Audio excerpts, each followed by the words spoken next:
Fall City Case Log, Mission 2. Hello everyone and welcome back to Let's Play Pokemon Ranger. The Styler received a text message. From Spencer to Kyle Reed, message from Joel. I know that you're in an unfamiliar place, so things can't be easy for you, but hang in there. Help out the citizens of Fall City in need. I'm counting on you. In the last part, we escorted the professor here to Fall City, and now it's time for what's in some regards my least favorite mission in the game. Hello, Ranger. Can I get you to come to my apartment building? There's been a mix-up there, and I'm stuck because of it. I'll be waiting.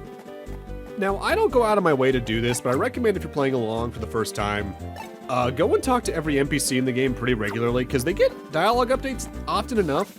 Pretty nice building, isn't it? My suite's over here. The main reason I don't is just because that would make the LP go on for probably about twice as long. See, Ranger, this big crate's in the way. I think the movers forgot to take it. Please do something. I can't get into my suite with that heavy crate in the way. Sure. Thank you, Ranger, but that crate is very heavy. I think you'll need a strong Pokemon to move that crate, like Makuhita, for instance?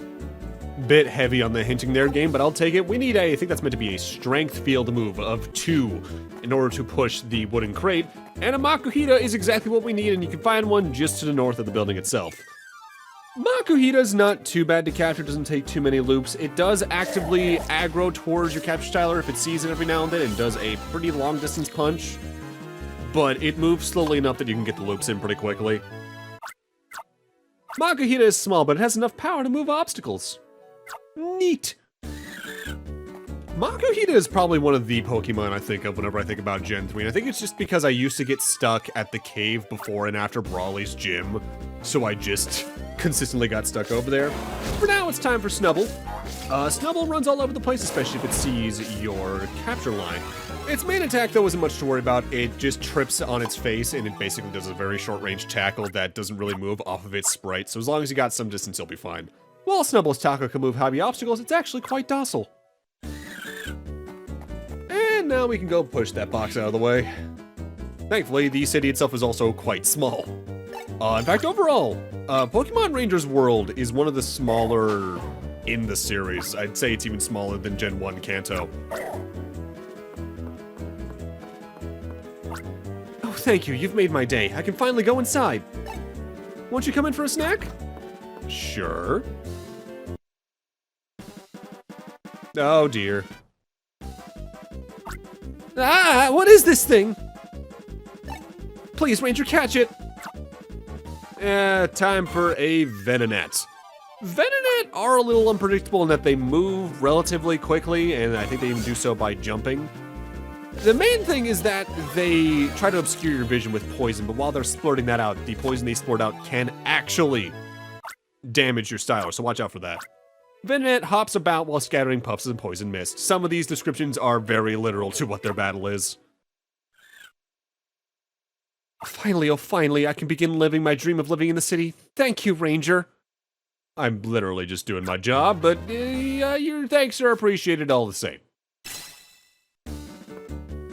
I'm sorry, but I'm just not good at all with that Pokemon. Can you let it go, please? What if this is its main habitat? Wouldn't it just come back here? Bye-bye, Venonat. And we're done with that part of the mission. This is the main reason I don't like this mission too much compared to the other ones in the game. Its structure is just kind of weird and out of place.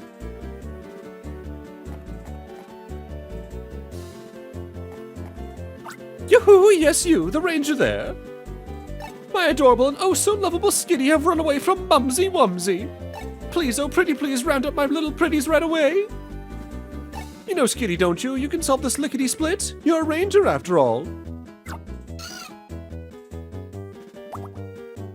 Oh, what a pretty Skitty. Oh, it's so cutesy-wootsy. Yes, yes, it's this Pokemon. My little pretties are just like this. Now, Shoo-Shoo, run along now, pretty please. Bring my lovely, wobbly Skitty back to me. Sure. You have to do now. Bring me my lovey-dovey Skitty. If you don't know where my sweet little whittle Skitty are, you can come to me. I'll wait for you near the Ranger base. Don't you dare fail. If you know where your Skitty are, why are you asking me? So the reason I don't like this mission is it's a lot of tiny missions that have you explore Fall City. And in some games, this kind of mission structure makes sense because they want you to get used to the city's structure and learn where things are. But that's not really a thing this game focuses on in the whole.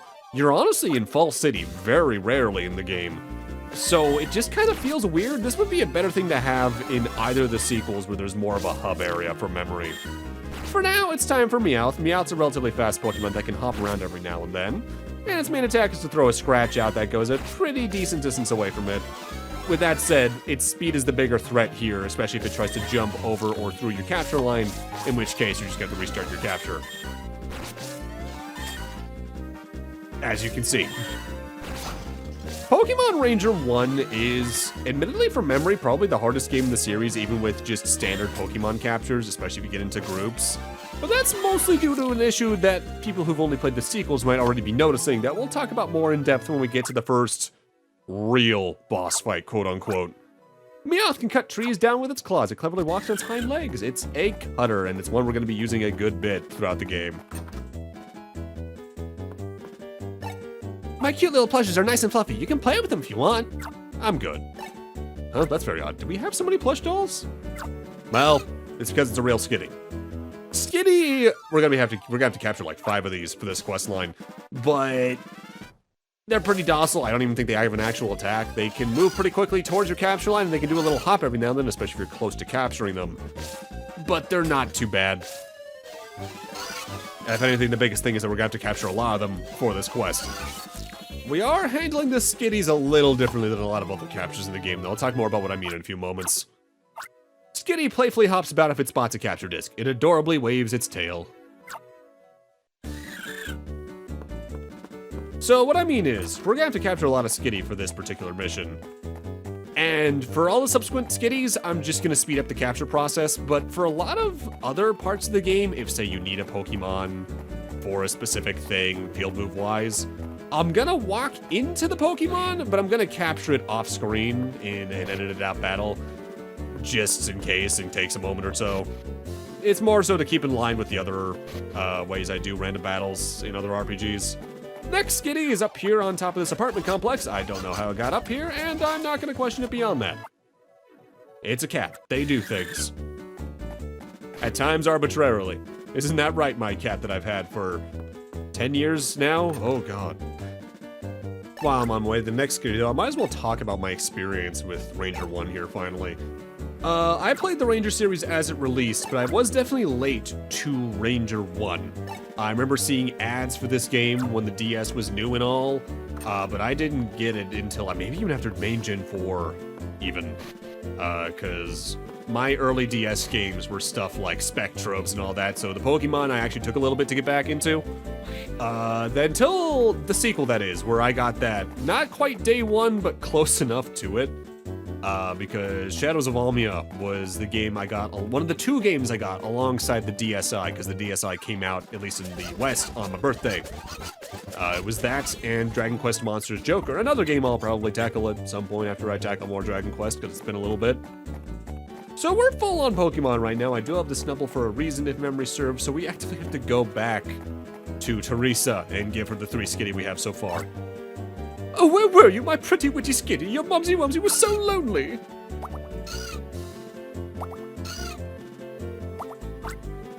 You're doing much better than I thought you would. I'm still missing 2 Skitty, though. Please, oh, please keep looking. All right, yeah, thinking about it, you do need the Snubble in order to get one of the Skitties, so I have that for a reason. While we're here in Southern Fall City, though, there's a particular NPC I want to talk to on the way to the next Skitty, because it foreshadows something we're going to be doing way later in the project. Yo, hold it there, Ranger. Did you catch the news about the capture arena past here? It saddens me to say it's not your lucky day. They're still getting it ready. Sorry to disappoint you, Ranger. You all come back soon when things are ready. The capture arena is something we can't mess with until post-game. Just keep that in mind because that's going to be quite a while ahead of us. This is a relatively long game. It's not quite as long, LP-wise at least, as a mainline Pokemon game. I'd say even campaign-wise casually, this is probably about 8-9 hours long if you're doing pretty well with yourself. But it's worth noting all the same that this LP is going to be kind of lengthy. Only one more Skitty left to get, and it's still here in Southern Fall City. Actually, does it come on screen right here? No, you don't see it immediately, but it's above that fence. If you were just slightly higher on the road, you would have seen it. So grab this Meowth and bring it up here and cut down the fence.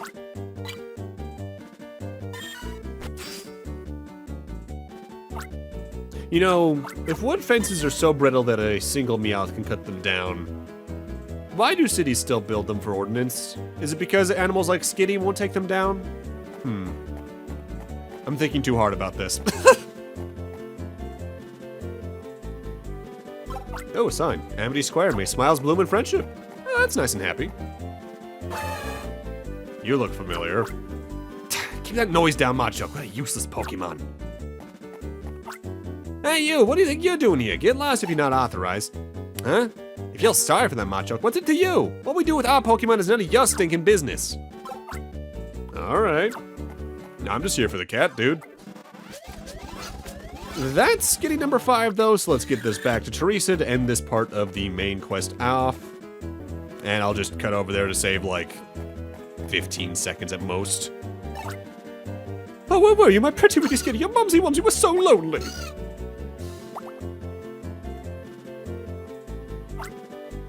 One, two, three, four, 5, and 6. Oh, my lovely wubbly Skitty, you're all back with Mumsy Wumsy. Now, aren't you good? Mumsy Wumsy's very much impressed. Thank you, sweetie. Thanks. Never call me any of those names again, please. Oh, my precious, precious Skitty, you mustn't give Mumsy Wumsy a scare like that again. Now, let's go home. Line up single file. You say that like they're gonna obey you like your military. Oh my god, you've mastered cats. There are some cat owners that wish they could do that. I let mine roam free in the house because it's the true king of the castle, but damn. You're Kyle, right? I'm one of Professor Hastings' assistants. I know you're very busy, but we need your help at the lab. Could you come with me, please? The lab is this way. Sure, we actually saw the lab earlier. I investigated it, but didn't mention it. It's directly north of the... Oh, Snubble! I'm in danger. Notably, after that battle, we did get a level up, and I do want to show these for the most part. I think there's one I don't show towards the very end of the LP, but that's because I was doing a lot of cutting at that particular point anyway. This is Professor Hastings' lab. Please, follow me.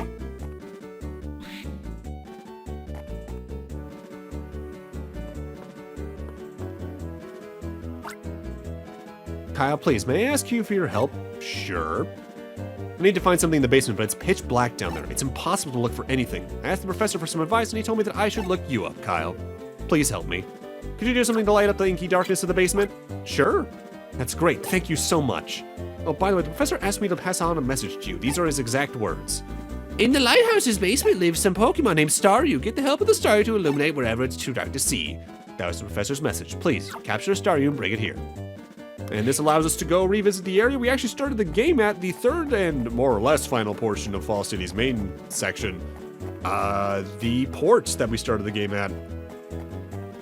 Notably on the way, there was a very interesting Pokemon I recommend capturing whenever you're near Fall City. It's time for Ludicolo. Ludicolo can be kind of dangerous in one regard, in that its attack is pretty randomly separated, because its attack is that it dances and sends music notes out in a giant pattern around it that's somewhat random. The moment it starts attacking, I just recommend giving up whatever loops you're doing. Ludicolo dances cheerfully while singing. Its tune interferes while capturing. But it's also a very high-level water Pokemon, so it has a very good Poke Assist, and I adore it. Before we move on towards the lighthouse's basement, though, we want to come around and grab some of the random Pokemon around here. Not for any reason besides browser completion, though. Like Wingull just kind of randomly fly around the area, so once one's low enough, you can run into it. Flying Pokemon are generally annoying to capture in Ranger because they move pretty quickly, and at times, at angles, that's hard to really keep your loop going. Thankfully, because you have a Minun with you at all times, or Plusle, you always have a weakness for them unless they're a specific type that's not weak to electric. Wingull flies with its wings spread out. It spits water to interfere with capture, which I seldom see it do. Unlike their buddies over here, the Krabbies, who attack relatively regularly. The Krabby's main attack is to blow a bubble that floats slowly across the screen. That type of attack is interesting because some enemies that do it multiple in a row, but there's enough of a break between them where you might be able to get an extra loop in if you're greedy. When Krabby starts foaming at the mouth, it's about to spray bubbles to attack. Water Pokemon are some of my favorite in the game just because the water Poke Assist is really good, but the lower leveled ones, not the greatest. Just because it takes 10 seconds, and oftentimes to get a fully Starriest bubble, it takes like 3 to 4 seconds that time limit anyway, on top of waiting for the Pokemon to be in a good position. With that said, let's go find ourselves a Staryu. Thankfully, the professor was right in that there's always one down here. Staryu's attack is a little annoying to get around because it just spins around while moving slowly in a direction. And it moves in such a loopy-loop pattern that capturing while it's doing the attack is very possible, especially at higher levels. But I just recommend waiting until it's either not attacking or hitting it with Minion's Poke Assist just to guarantee an easy time. And hey, the good thing about Minion's Poke Assist is it means it's very easy to get the extra experience from any given Pokemon. Staryu attacks while spinning its body. Take care not to touch it then. Sure. The Flash Field move is interesting though, because I think we actually only use it like once or twice period throughout the game. I'm not even sure if you can use it otherwise. Maybe you could capture one and use it to stun Pokemon in place for a little bit. I'm actually not certain. While the glossary's there to help, I haven't read it in years. Oh, what's that Pokemon? That must be a Staryu. Using this Pokemon's ability, even the darkest places can be lit up. It's easy to do, too. Just touch the Staryu and it will use its ability to cast light. You see, certain kinds of Pokemon field moves can be used without having a specific target. Okay, please take that Staryu to your base, to the basement, and touch it with your stylus. Notably, the recharging Poke Assist that electric Pokemon like Pichu and Magnemite have, they can also be used on the field at any point, just like this Staryu's ability. And I recommend actually doing it there in most cases if you have some extras.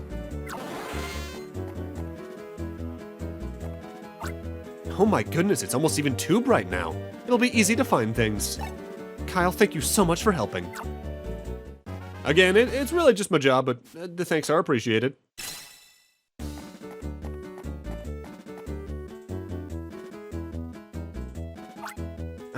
It's not over here, and it's definitely not here. It's wonderful that it's bright in here, but now I'm overwhelmed by the sheer volume of paperwork down here. I'll leave you to that then. Good luck. Alright, I wonder if someone's gonna walk up to us again once we go into the main alley of the town. Because that's happened, what, 3 times in a row now? Oh, hey!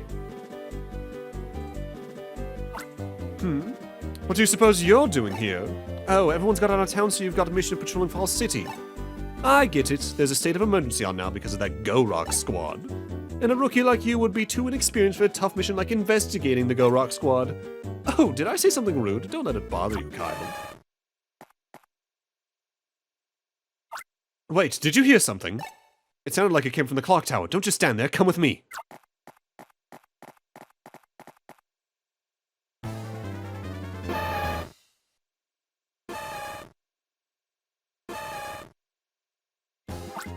Why is that Machoke rampaging? Listen, you can go capture the Machoke. I want to see how good you are. You'd call that rampaging, but it's really just kind of shadowboxing at nothing.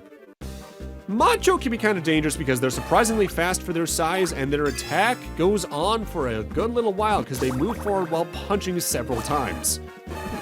With that said, this is why I captured a Ludicolo earlier, because now I can get it stuck in one place and do my favorite type of capture in the game. Extra experience. A shame there's not a fighting type Pokemon you can capture before this either, because that Poke Assist is really good, because that makes every loop you do count for 2. Machoke takes pride in its strong body. It has no trouble crushing big boulders. You did it! Thank you, Ranger. You were really cool. That was fantastic. That was the first time I'd ever seen a capture. That Machoke quieted down completely from its out-of-control rampage. Wow, am I lucky to have seen that. Ranger, well done. The city Seminole's in peril. And that's more or less my second to least favorite mission in the game out of the way, just because it's kind of uninteresting compared to a lot of the others structurally. That was a so-so capture, but I can't figure out why that Machoke will go wild like that. The Machoke should settle down when it returns to its familiar surroundings. You should release it now. Why don't you go back to the ranger base for the time being? Unlike you, I have to go investigate the Go-Rock squad, so I'll leave you here. Okay, bye.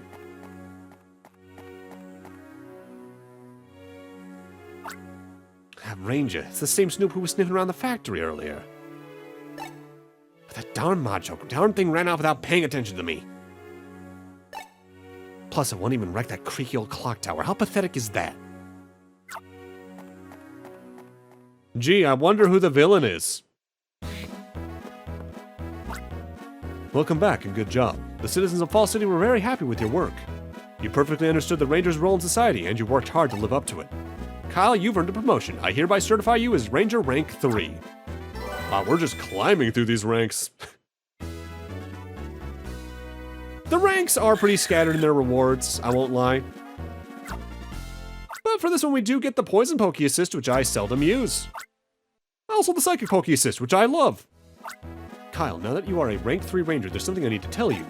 A new segment is added to your Stylist Partner gauge when you reach ranks 3, 5, 7, and 9. To tell the truth, all Stylers have a 5-segment partner gauge to begin with.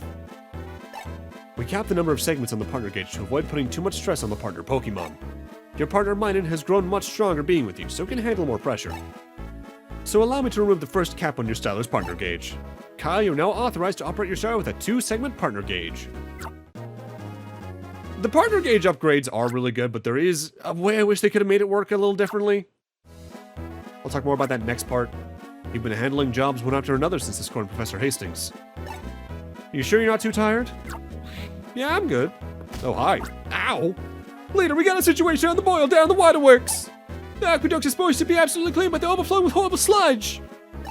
That's never supposed to happen, so I went to investigate. What do I find? The place is crawling with Grimer!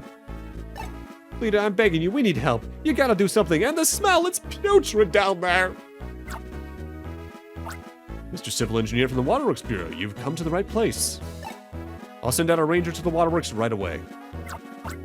I knew you were the guy to see, Leader. You catch on fast! The thing is, we never had Grimer show up in the waterworks ever before. We can't figure it out. So I thought maybe the rangers could do something about them.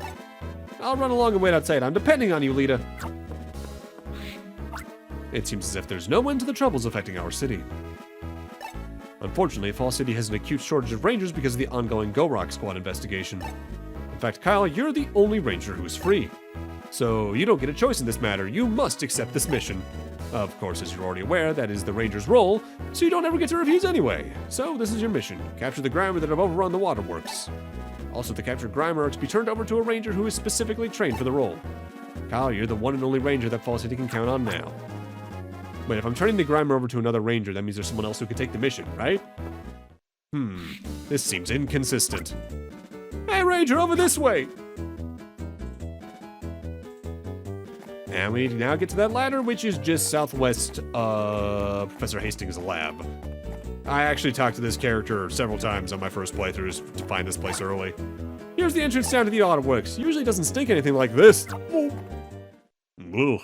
But with that, I'm going to need to end this off here. Thank you guys for watching, and in part 5, a sewer level. See you guys then.